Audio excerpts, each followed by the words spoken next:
And then last night, the Senate Democrats took the floor for 24 hours to have a debate about why she is just the most awful choice. She didn't fill out her ethics questionnaires to make sure that she didn't have conflicts of interest. That was still not finished. I had to actually see the people who were doing this, see who actually went up and said, yay. Her idea of trying to privatize public education is against everything that our country stands for. Public education is a civil right. I want to go back to the Individual with Disabilities in Education Act. That's a federal civil rights law. So do you stand by your statement a few minutes ago that it should be up to the states whether to follow it? The law must be followed, federal law must be followed where federal dollars are in play. So were you unaware when I just asked you about the IDEA that it was a federal law? I may have confused it. It guarantees absolutely basic protections to students with disabilities to ensure that they are afforded a high-quality education with their peers. Children with disabilities in at least some of the voucher programs that you have supported have gone with a voucher to a school because of their disability, had to leave the school. The school keeps the money, and they go back to public schools that now have even less resources to deal with them. And it has to be followed. It's a federal law, and if you're a private school, you still have to follow that federal law. But now that she's aware that that law exists, don't you think she will dutifully uphold it?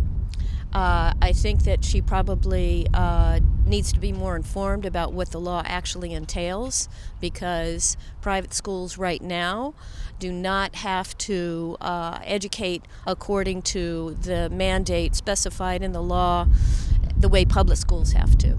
I went to school for Fairfax County, in Falls Church.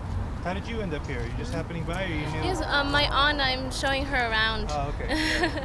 And she passed by here. I didn't see the sign. She saw the sign and said, "What does it say?" I'm like, "Oh, I had just passed by without even realizing."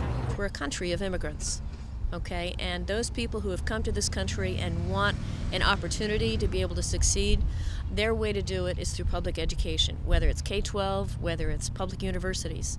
So, that is in jeopardy right now.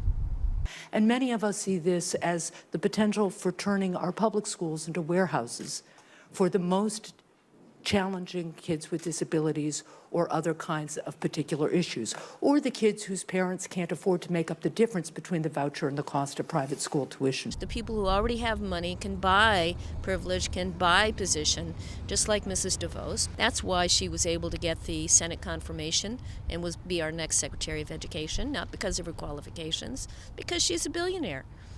Well, what if what the billionaires or these particular billionaires want is aligned with what you want? I still disagree, because whenever you have a small minority of people and you're not reflecting the will of the people, then that's not democracy.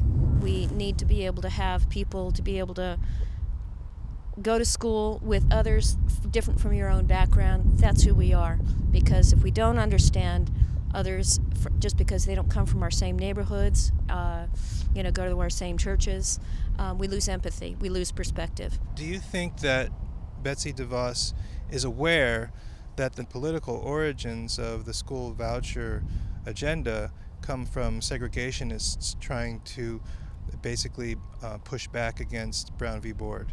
I do not think she's got any knowledge of the historical background of our public education system or of education in this country at all.